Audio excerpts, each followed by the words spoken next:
Destroy what destroys you. Was there ever a moment where you felt alone at all? Man, well, I could take you right to the breakdown moment with my mother. Timeline chat. Oh boy. I will back the human race to the end. Mankind can do some great things. No, gorillas in 5. 3. 3? I would say 3. Is radio dying? Welcome back to Doyle TV. This is episode 1 of many, where I speak to unique people in our local community. I'm coming to you now based in Reno at this time. I'm here with a very special guest who is a U.S. Army veteran, Patriot missile operator, who earned his bachelor's in broadcast journalism at the University of Nevada, Reno. He then leveled up to the Cumulus Media Promotions Director, and he is the host of the midday show on 95.5 The Vibe. Last but not least, a California kid, Brad Vincent. Brad, how are you? That was a wonderful intro, man. Thank you so much. Wow, I was not prepared for that. I was not prepared for that at all, man. You knew I was going to do my due diligence. I know. Well done. I didn't expect that. When you asked me to send over some show notes, I was like, okay, it's gonna be good, but I didn't expect that. So thank you for doing your homework, man. I appreciate that. I'm glad you liked that intro. From your pedigree, what are you most proud of? Honestly, I'm most proud of, I gotta say, making the best choice in my life, which was joining the military, I think. At least for me. That was certainly that was the best decision I ever made. And I couldn't tell a kid anything else, a confused teenager like I was, I couldn't tell a kid anything else other than, if you're confused and you don't have anything else going on, you just graduated high school, you don't really want to go to college, that's not really your lifestyle, the military will get you right. And the way you speak about it, you make it seem like it was necessary. It was absolutely necessary. Absolutely necessary. Bring myself and the viewers back to that moment, even leading up to military, where you're like, you know what? I know this is going to be difficult, but this is for me. Man, well, I could take you right to the breakdown moment with my mother in the kitchen. I was working at I was 19 years old. I was working at grocery outlet, and I was just coming up at a year out of high school. I was working in the produce section. And man, I can remember like it was yesterday. Working in the produce section, and a couple friends I went to high school with, they were visiting Sacramento. That's where I'm from, born and raised Sacramento. They were up visiting. They were students at, I want to say, Cal Poly. And they just so happened to come into grocery outlet. We had a little conversation. We were catching up. And the way that they were talking about their college experience, and I hadn't really had much like that yet. I was making $11 an hour, working at grocery outlet. Hadn't really done much with my life. Still driving the same car. Like, no real direction in life. I had to do something. It was literally in that moment I had to do something. So I went home that day. I was absolutely devastated. I was crying. I was in tears. And my mom's always been there for me. She's somebody I always looked up to for advice. And when she sees this, she's gonna probably break down and cry too. So, But when I came to her in the kitchen, I was like, Mom, I got to do something. I need your help. Like, I'm in desperate need of help. I don't know what to do. She's like, you know what to do. You knew the answer. You just had to figure it out for yourself. And the next day I went to the recruiter, and 3 weeks later, I was gone. They went through a list of jobs: infantry, 13 Bravo, which is Cannoneer crew member, a couple other jobs, and somehow landed on Patriot missile operator. I'm like, oh, that seems cool. Learn about missiles or whatever else. It was not what I expected, by the way, which is pretty, which anybody who joins the military will tell you that. Whatever the recruiter tells you is not what it is. You gotta be careful now. You have to be careful. You absolutely have to be careful. Now, bring me into the conversation in the kitchen with your mother.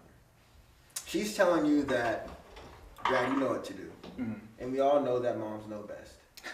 But just to bring yourself to that point of taking action, what was the conversation like with your mother? Hey, I need to take action on this. I'm going down to the recruiter's office. I'm going to make my next move. It wasn't even that. It wasn't even like I at that point, you said moms know best. I needed her to almost thrust me out of the home. I had been a mama's boy, a home kid. I don't really know what you want to call it. I was afraid to make decisions for myself. So when I had that conversation with her, I was asking her, like, what do I do?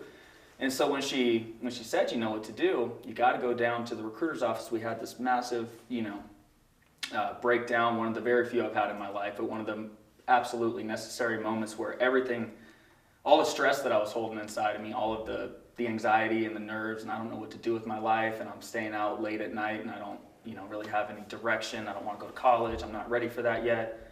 I want to go see the world. I want to meet new people. I want to have great conversations with people like you. Like, just for me, it was that kind of conversation, and from one thing led to another. The next day, I went to the recruiter's office. It wasn't really much more than that, man.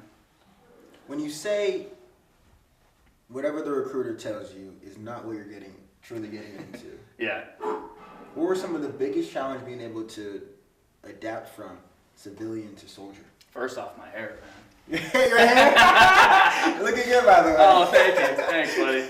No, that was the first thing I can. I can skip ahead a little bit in the story. So I went to basic training at Fort Sill, Oklahoma, which is I think one of 5 basic trainings in the Army, and I'm in the reception portion of basic training, and the drill sergeant is like, they're breaking you down to build you back up, and so he comes over to me, and he's ripping on everybody. He's just cracking jokes on everybody, and then he looks at me, and I had longer hair, and he goes, "Oh, you poor kid." And I was like, I didn't know what he was talking about. I didn't know I was going to get my head shaved. Yeah. In that very next moment, I'm bald. I got my face is tan, my head is pure white, and it just looks ridiculous.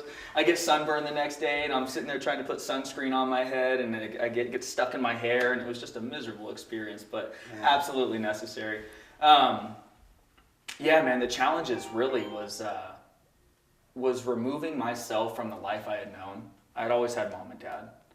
I never really had to, this might sound cliche, I never really had to think for myself.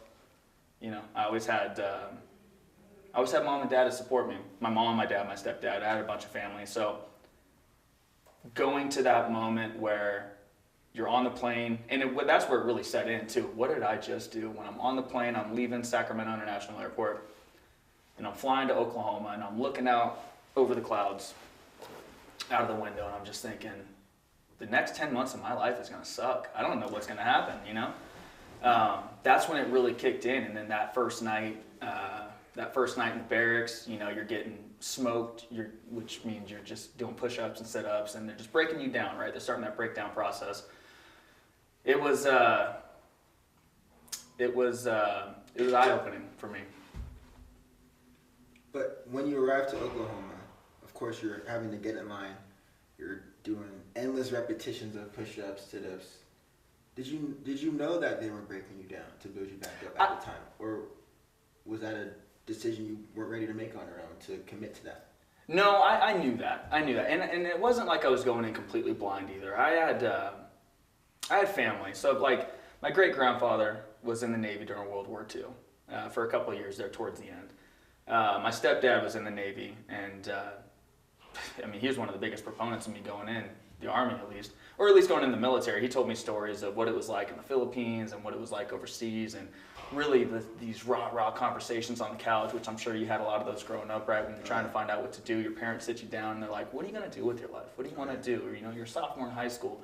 You're going to be 18 before you know it. You're out of the house. Those are really those are nerve-wracking conversations. Yeah. So 100%. So I had a lot of those, and so I knew what it was going to be like. And he would tell me this is what you can expect, and this is what it's going to be like. But you never really know until you experience it yourself. So was I shocked that all of that was happening to me? No. Did I know it was necessary? Yes. Would I subject myself to all of that again? Probably. Yeah. If I had to do it over again? Yeah. I absolutely would, yeah.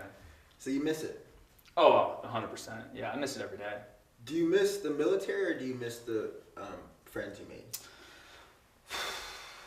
I've been asked that question time and time again.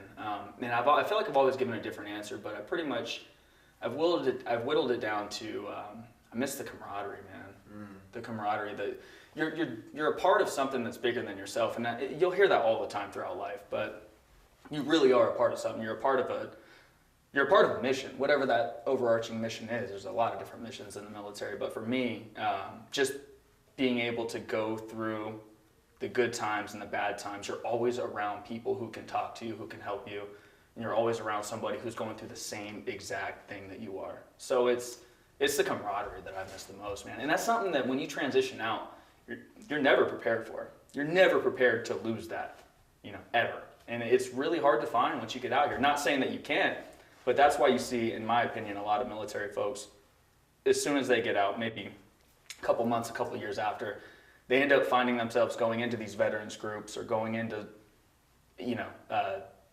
CrossFit groups or whatever, whatever their niche is, to find that camaraderie again, that camaraderie that they lost.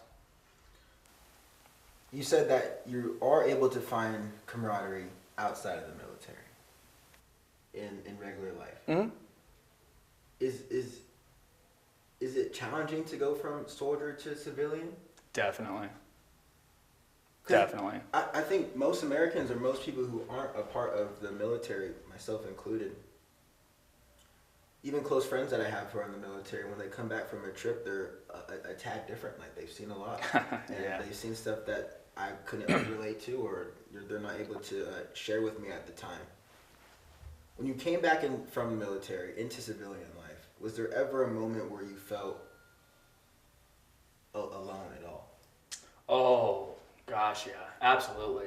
Well, and I was married as well, too. And so that might tell you something, too. So my first wife, we got married and everything was good. And then when things went bad. And I felt so alone at that point in time that, I really didn't have an answer. And I thought getting out was going to be the best choice. I was under a lot of stress. I was just turned 25 years old, and I just have all this responsibility. And I remember telling my ex-wife one time, I was like, you know what? I just want to be Brad Vincent college student. And that was like, thinking back now, was the weirdest thing I think I could have ever said. But at that time, I had so much responsibility and so much stress, and it was the training, and it was the nonstop, just day-to-day life of garrison and training to get deployed and everything else. And then, when you have a moment to sit and reflect on all that, you think, gosh, do I really want all this stress at 25 years old? And then it gets to be a point where, and I think every current or former active duty member or reservist or National Guards member experiences this, where it goes from being fun to being a job. And once that sets in, it's like, okay, I'm at a crossroads here. I'm either going to go one way, I'm going to get out, I'm going to make my exit, I'm going to try to make my way in civilian life, or I'm going to stay true to the course and really take the bull by the horns. No pun intended. No pun intended at all. Right. You're a tad older than me. I'm sitting at soon to turn 26 this year now. Not that much older. Come on, man. You're going to bust me out in front of everybody like that? I'm only 30, people. I'm only 30. That's not even grown. You're good. You're still in your masculine prime. Right. Thank you. You're in a good spot. Thank you. Nice recovery. Yeah, exactly. What advice do you have in order to make that decision to be brave and to go into the military? Start to make decisions on your own, or even take your ego out of every single situation in the military. Mm-hmm. What is your advice to a young gentleman who's 20 to 25? Don't think twice. Do it. Count to 3 and do it. Whatever you have to do. Make that decision. Because again, I hate to say it so bluntly, but this life ain't going to give you nothing. This world isn't going to give you nothing. You know that just as well as anybody, just as well as I do, man. Just because you have a little bit of accolades behind you, you're only good as your last day. Yeah. You're only as good as you were yesterday. So to any young kid out there, any 17, 18, 19-year-old, 20-year-old, doesn't even have to be a young kid, 30-year-old, who's at a crossroads in their life and doesn't really know what to do next.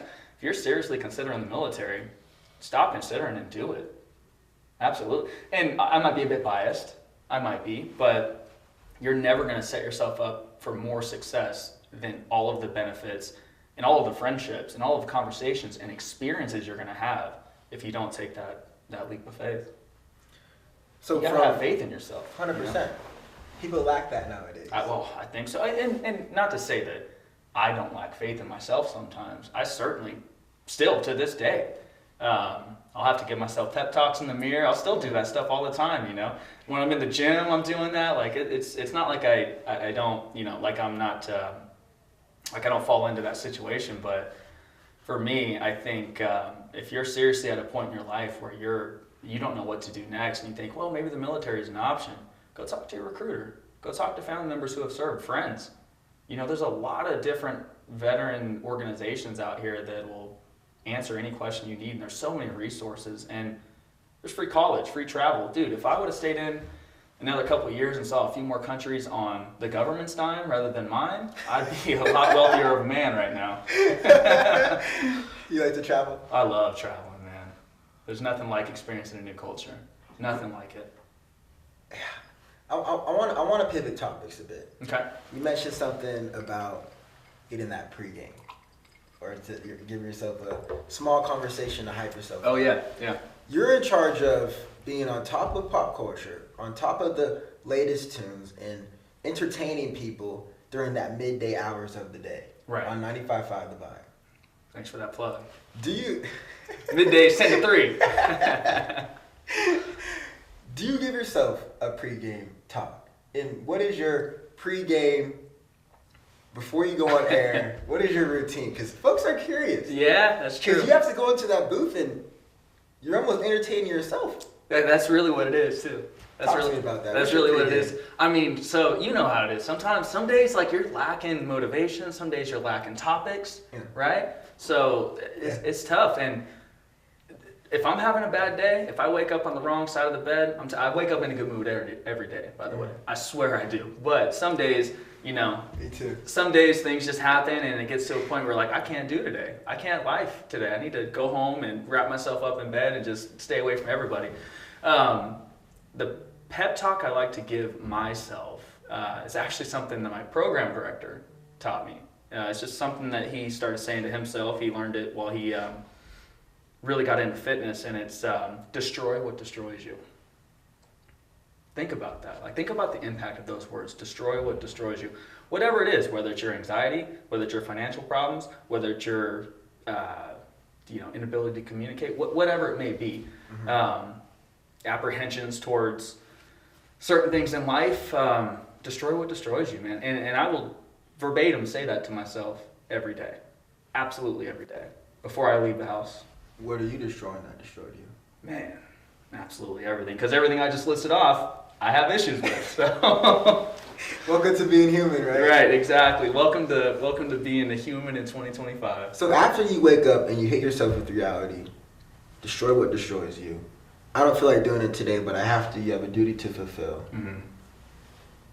What's your pregame ritual? What does that look like when you arrive to the station? Are you going through paperwork? Are you scrolling social media to see what's the hottest? How do you get that going? Because when it's on air, Brad Q, you gotta have something to say. That's right, exactly, yeah. So once that stop set comes, or once those, you're trying to hit a post comes, you gotta be ready. It's all of the above. I mean, as soon as I roll up to the station, it's, usually 8 in the morning, between 8 and 8:30, and it's guns a-blazing. I'm jumping on the computer, I'm going through TMZ, I'm going through all the different tabloids. What happened in the hours that I was asleep? What can I talk about? How can I take this message and put it in my own verbiage and then put that message out to whomever may be listening, the Vibe Nation, as we say. And then tack on my promotions responsibilities as being a promotions director.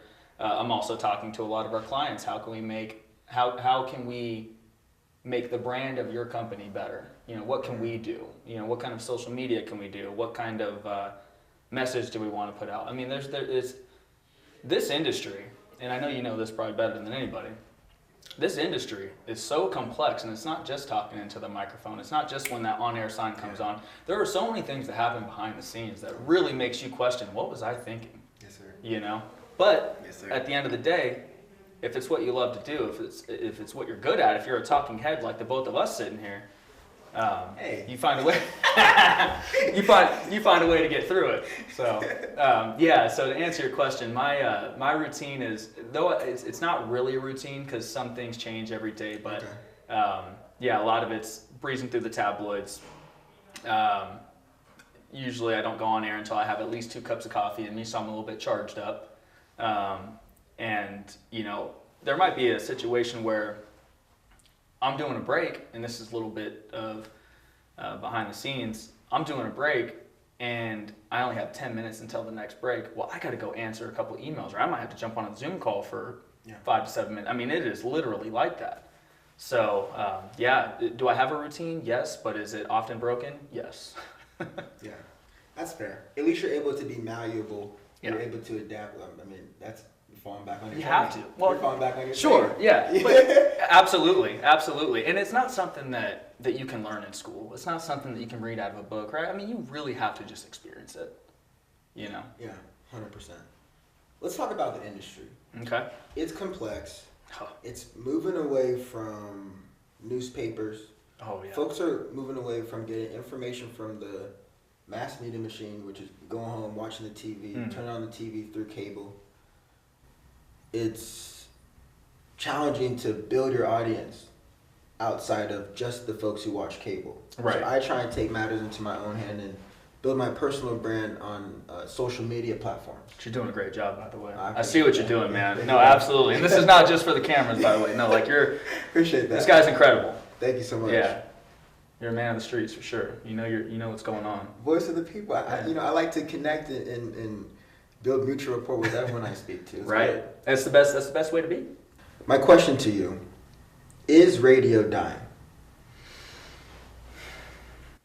I think if you ask any one certain person, they'd give you a different answer. Radio averages 200 plus million listeners every month. Wow. It's a lot, and again, I might get fact checked on that, but there's You go get him in the comment section. Somebody's gonna get me in the comment section, I'm sure.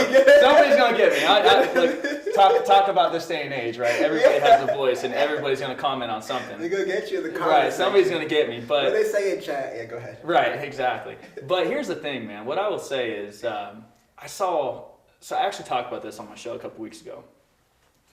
And I'm going to try to stay away from statistics because I'm not up to speed on them. I read them and I forget about them. Number schmumbers. Number schmumbers, exactly. But what I will say is, I remember reading an article a couple weeks ago that I talked about. 78% of Gen Z, 78% of Gen Zers actually prefer radio than modern day media, which is YouTube, which is TikTok, which is Instagram, which is influencers, podcasts. No disrespect to podcasts, but and again, I think that it all can work in unison, in my opinion, if we all work. If there's just no barriers, if everybody finds a way to cohesively work together. So, to answer your question bluntly, do I think radio is dying? No. Is it at the heights that it once was? Certainly not. There's just too many other mediums out there. But with this medium, I think it's going to be around for a long time. Okay. I like your passion behind it. Oh, thanks, man.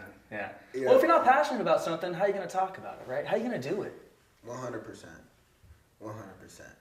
So how are you able to build a larger audience for folks who aren't in their car?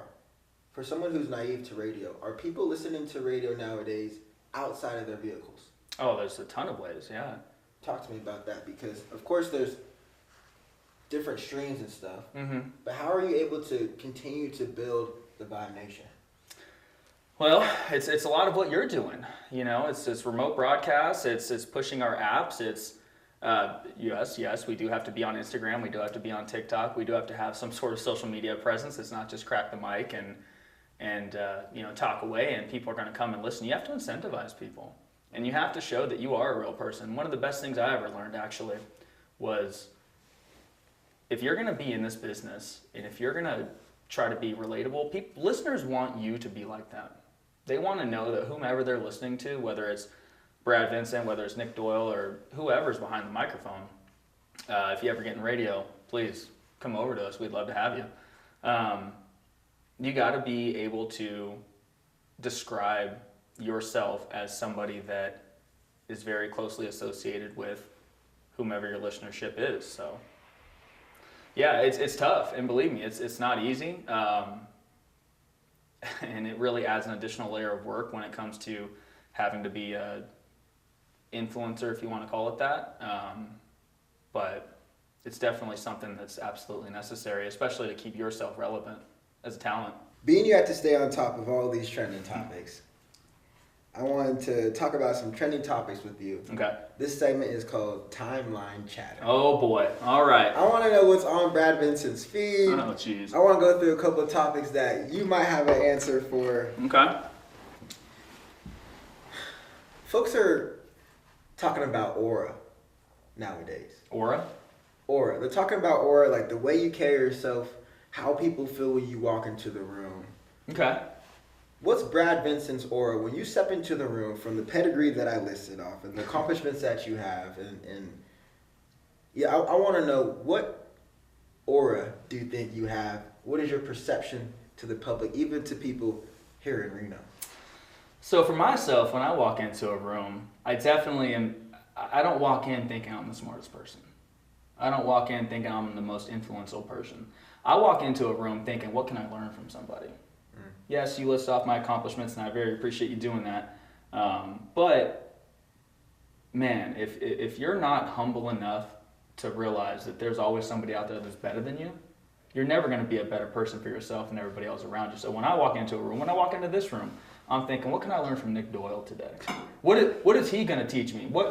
Just watching him, which again, you're doing a great job. What can I do to improve myself as a broadcaster, as a journalist? Yes, I have my degree in journalism. I can't officially call myself a journalist, but I do have that. What can I do to help better myself? The next time I'm getting an interview, what can I learn from you? You know, so my aura is don't take myself too seriously, and what can I learn from the smartest person in the room? That's good. So you're able to put your accomplishments aside. Absolutely. And just be straight up. Are you a sponge? Me personally, I'm a forever sponge. I love to learn. I like to understand a variety of topics, and if I don't know, I don't mind saying, hey, look, I'm not a professional in this topic, but I'm curious about it. Right. Teach me a couple things. Well, is anybody else going to invite you back into their home, onto their podcast, onto their show, into their friend group, into their social group, if you're that one who constantly boasts about themselves? No.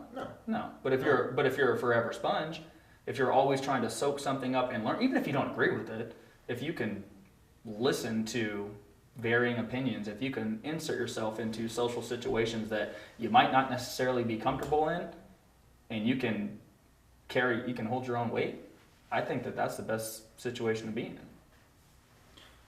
Can 100 men defeat a gorilla? Oh, dude. Okay, so I heard about this. Because folks are curious, Brad Vincent. Can 100 men defeat a gorilla? Man, I can't give you a scientific answer, but what I can say is probably not. I've seen how those gorillas attack people, man. I don't think so. Unless they're absolutely just unless these 100 men are on some sort of substance that we don't know about, that they're creating in a lab 10 feet, 10 stories below the ground. Yeah. I don't see it happening. I don't see it happening at all. I'm a strong believer in mankind. I'll back. As am I. Believe me. I will back the human race to the end. Mankind can do some great things. But gorillas in 5. Yeah. Oh, Gorilla in 5. 3.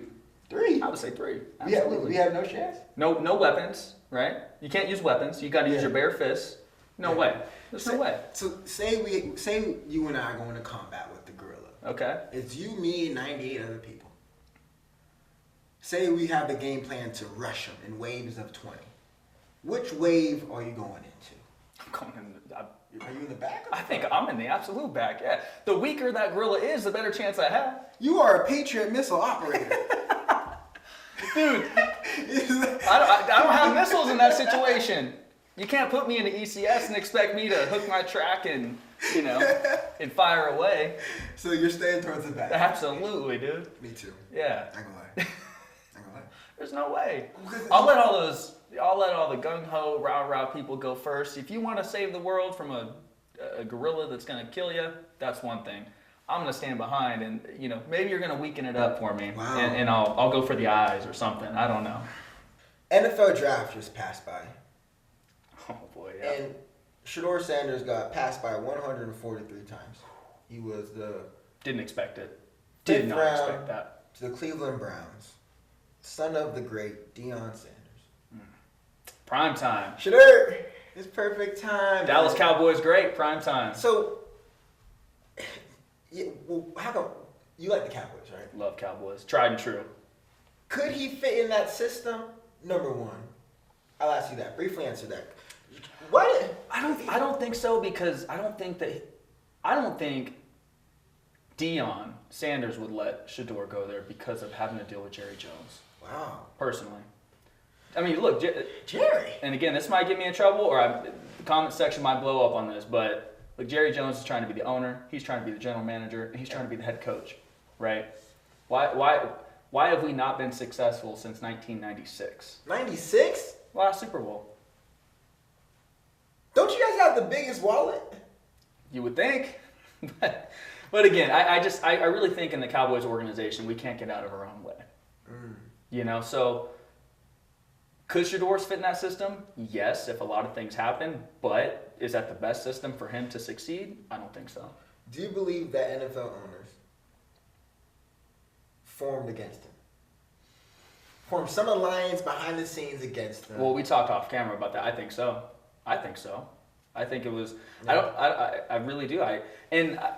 It could be from the angle of maybe they just didn't want to deal with the antics, or it could be from the angle that this kid's too much hype and, you know, throw him down in the later rounds. Let's let him prove himself. I could see the antics stuff. I could see the antics in the idea that he could possibly be a distraction.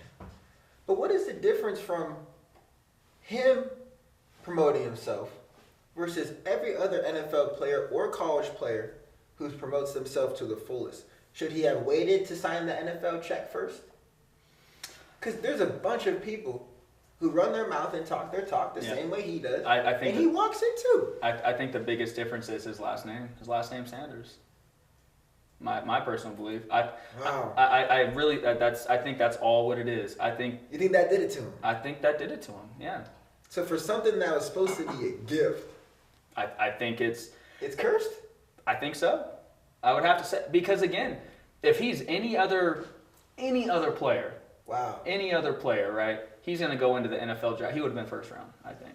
But I think because of the, if you want to say aura, right? To you know, when he comes into a room, all eyes are on him, all expectations are on him. I think because of that, I think that hindered him in the draft this year. But do I think he's going to be a great player? That remains to be seen. I think he's going to do really well when he gets his opportunities. I hope he does. I hope so too. I would love to see it too. Like a second generation that does equal or if not better than Pops. Come on now. Can Travis Hunter play both ways in the NFL? Absolutely. That kid can ball. That dude is a baller, dude. That dude is insane. I'm a Travis Hunter fanboy all day. Yeah, that dude's gangster. Yeah. That dude is he's clutch. Talented. Absolutely. He's talented. And if the system he's going to uses him right, and in proper situations, that dude's gonna be great. He is gonna be great. I loved watching him, man. Just before we wrapped up, you call yourself a California kid at heart. Yeah, definitely. A lot of people look at the state and they point fingers as if it's not having similar problems as every other state. I personally think California is a tough state to live in right now. It's madly expensive. I grew up in San Diego, but it seemed like I was just paying for the weather. Oh man. Well, and I heard that a lot of that growing up in Sacramento. You pay for the weather, but my coffee's $9. Well, they got to pay for those high wages that they have now. What's minimum wage? Like $18 an hour now? 100%. How are you able to keep California inside of you, being you've been in Nevada for a good amount of years now? Well, it doesn't help, or it doesn't hurt that California is only 20 minutes away, right? It's all it is. It is right there. But most of my family's still there. Okay. Most of my family is still in Sacramento and spread throughout parts of California. Obviously, I only see my immediate family most of the time. My dad's out there. My grandparents are out there, so I try to get out every couple months and see them. They're getting older too, so I try to cherish every moment I can with them. And again, most of my cousins and all the family reunions, they're all out there. So it's not really that hard for me to maintain, I guess, my California status, credit, whatever. But California credibility. But I will say, could I survive in that state as a resident? There's no way, man. There's no way that I could justify the crazy cost of living. My buddy just bought a home. A really good friend of mine, mentor from the military, who I met when I was in Korea, and the best couple of years of my life is in Korea, by the way. 20 to 23 years old. Just amazing. Just enjoying it. Yeah, dude, just being a kid, man. Just like learning everything, but you're learning everything in a different language, and you're just like partying until 7 a.m. It was a great time. Anyway, well off the topic. So he works for Meta, and he just bought a home out in Alameda for like I want to say it was like over $4 million. Jeez! I want to say it was. I could be wrong on that, and if he sees this, he'll most certainly tell me. But he just like, so he's moving in with his girlfriend, and they spent a lot of money. Yeah. A lot of money to live out there. And look, man, we see what's going on in that area out there. Would you really want to spend that much money with all the unsurety? Let me ask you that, if you don't mind. Like, how do you maintain your California cred? Is it easy? Is it hard? Are you taking trips down to San Diego? Are you taking trips down to Sacramento? I'm certainly not getting back to San Diego enough. Yeah. I miss San Diego every single day. I mean, it's such a beautiful city. How do I maintain my California credibility? How do you do that? Question. Yeah. I won't give the state too much credit. I just like being myself. Yeah. I think that perhaps the way that I express myself, whether it's via the way I speak or the fashion that I put on, to me that's California. California, when I think of California while I was younger, it was a constant sense of freedom. Freedom to walk outside the way Which you can still find a lot of that out there. Yes. Yes, you can. California still definitely, freedom still rings. But the ability to be yourself confidently in any state or realm or conversation, that's how I maintain my California credibility. I love that, man. Now, does everyone like that? I'm not sure, but that's what works for me. That's who you are, though. You know, right? So, because I spent 4 to 5 years in Maryland, so it was interesting to go out there from San Diego. That's where you went to graduate school, right? Yeah, I went to UMBC to play Division I lacrosse, and then Maryland for graduate school. But, you know, it's just a massive culture shock. Yeah. Wherever you go. But Yep. I always had this inkling to miss San Diego. That's a good question, how I keep my California It's tough to answer, isn't it? It's tough to answer because... Somebody asked me that a couple weeks ago, and I was thinking, man, I basically just regurgitated the answer to you just now, but that's the only way I knew how to answer it. It's really like, you really have to sit and think about it for a while, because there's so much complexity with that state, and especially being from there, you give off this, once again, I'll use this term, aura, right? When you walk into a room, people know where you're from when you're from California. They almost instantly know the way you talk, the way you think, the way you act. You're very multicultural in a lot of cases, so 100%. you know, I just, yeah. I keep my California credibility by wearing my friend's clothes. Ah, what is that? Let me see that. This is my dope. friend, Liam Kavanaugh. Okay. He has this media company that he used to run called Your Media. Okay. And I love to represent. I bought all his hats and jackets. That is a cool, dude. When I came in and I saw that, I'm like, that is awesome. Put my nickname on it, Smooth. And yeah, this is my jacket. How'd you get your nickname? Well, my uncle gave it to me. My uncle gave me From lacrosse, like. When I was younger. Were you slick? You always taking cookies out of the cookie jar? What was it? Of course. So I think he saw me misbehave, but didn't see me get in trouble. So Nick, you're smooth. Oh, Maybe the way that I speak. I have to go back and ask my uncle, but why he decided to say smooth. But every time I'd see him here, then he'd be like, "What's up, Smooth?" Oh, okay. And I kind of just liked it, and of course I had to put on my license. Of course. Did you really? Yeah. Is it really? I gotta see that, man. Yeah, sure. I gotta see that. I had to get one when I came to Nevada. You had to. I had to. Dude, tell me this. You've never been to a state before with more personalized license plates than Nevada. There are so many. I don't know what it is about people that live in Nevada. They have to have a personalized license plate.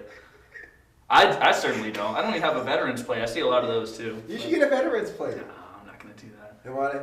I don't even like, so like, you know when, if you ever go to like the Reno Aces games or any sporting event, and they always say, please stand if you're a veteran. I don't even like doing that. Really? What? No way. You told me that's what you're most proud of. I'm very proud of it, but I don't like, and that's one of the biggest misconceptions about me. People think I'm like very loud and I'm like this crazy party animal and all that. Not to say I haven't been that before, not to say, after a couple cocktails I don't get that way, but for me, I'm such an introvert, realistically. Really? Oh man, absolutely. Okay, I have a question. Okay. Before we wrap up, who is Brad Vincent before military, and how does he differ from Brad Vincent now? Oh man, Brad Vincent before the military was such a shy kid. Such a shy kid. I come from divorced parents, right? So my parents split up when I was 2 years old. I was always doing the back and forth thing. And I wouldn't have it any other way, by the way, because I like to say that I was raised by an army. And I really was. I mean, there were so many different people I was around, whether it was people my parents were dating or whatever else. But that being said, I was by myself a lot. I was really by myself a lot. I didn't even have my first sibling until I was 11. Actually, funny story, my sister and I, my oldest younger sister, we're exactly 11 years apart. We had the same birthday. So on my 11th birthday, she was born. Really? Kid you not. Kid you not. You'll have to meet her, Malia. That's amazing. Yeah. So that's absolutely amazing. So yeah. So we have that. So that's really cool. But on my 11th birthday was like the first sibling I had, and I was already 11 years older. So like, there's a massive age gap there. You had everything figured out by then. Of course. 11 years old, man. You're ready to run for president. You know what I mean? You're ready to take over the world. So yeah, like for me, I was in my room. I played with Legos a lot. I played with G.I. Joes like any other kid, but I was really by myself. I think I wore out a lot of motocross VHS tapes because that's what I did growing up. Race motocross, which is a very individual sport, and a lot of motocross riders, believe it or not, are very closed off and very shy and very quiet. So yeah, I was a very, very, very shy kid, and I really didn't even open up until my junior year of high school, when I started playing football. I had played pee-wee football a couple years, but that's when I really started coming out of my shell and making new, different friends and all of that. And then, but anybody in high school will tell you, I was a pretty shy kid. That's who I was. Very closed off, very reserved, and afraid to speak my mind. So pre-military, shy. Mm-hmm. Now you talk for a living. How I talk for a living. Isn't that weird how that works? Yeah. What did I say earlier? Destroy what destroys you, right? Destroy what destroys. Full circle moment. We just reached a full circle moment. Destroy what destroys you. And, and I just found out about that saying a couple months ago. So for me, like I said, yeah, I talk for a living now, and the military really helped me out with that because because whatever command you're in, whatever position you are, you're forced to be in uncomfortable, awkward situations because you have to know how to act when you're uncomfortable. You have to know how to act in contentious situations. And I can't say that you have or haven't, but perhaps you've been in a contentious interview situation before, and you have to keep your cool, right? Yes. Well, before the military, I wouldn't have been that. I would have probably crumbled up and crashed out. But yeah, no, definitely. And I'll tell you one of the most intimidating things. If you have any veterans that watch or that comment, absolutely. One of the most intimidating things, man, is when you go to your NCO board, non-commissioned officers board. So when you go from E4, specialist E4, and this is only Army ranks, specialist E4 to sergeant E5, that is one of the most intimidating, awkward situations. Why? Because you were in front of your sergeant major, it's E9. You're in front of your first sergeant, which is your E8, and hopefully you have a good relationship with your first sergeant. Not to mention, you're also in front of all of the other unit first sergeants. And so, and they're just rapid fire asking you questions. You got to perform DNC in front of them, drill and ceremony. You gotta answer. You have to know so many different things. I really would have to look at my old BLC notes to tell you. There's so many things that you have to know. And that's a really intimidating situation. So again, just being put in situations like that, leadership situations where you're younger and you're in charge of people who are way older than you, that certainly prepared me to talk for a living and be able to speak my mind. You left me with a bone. I'll leave you with one. Okay. You said, destroy what destroys you. Mm-hmm. From what you were just telling me, something that I wake up and live by is finding comfort in uncomfortable situations, which is very important in today's world. Because a lot of people are addicted to looking down on their phone or consuming content, which I'm glad you guys are all watching. But they forget the reality of every single situation. Everything starts off with, hello, how are you, good morning, or whatever. And if you can't take that first step to break that surface level uncomfortability, it's going to be a challenge to grow. Oh, absolutely. It's going to be a challenge to grow. 100%. You've certainly grown a lot. I appreciate you coming on. Yeah, man. I'm sure after people watch this, they're going to be interested in continuing following your story. Where can they find you on socials? Yeah, I would sure love to come back on and do a little update. That'd be awesome, man. I love talking to you, and it's always an honor watching you work, whether it's on TV or watching your podcast. And now I'm finally on here is really cool. I appreciate that. It's a real pleasure watching you work. So you have certainly grown. And if you want to get in touch with me, you can reach me on our station Instagram 955_the vibe, or you can reach me at Brad_Vincent60, and you can find me on Facebook at Brad Vincent.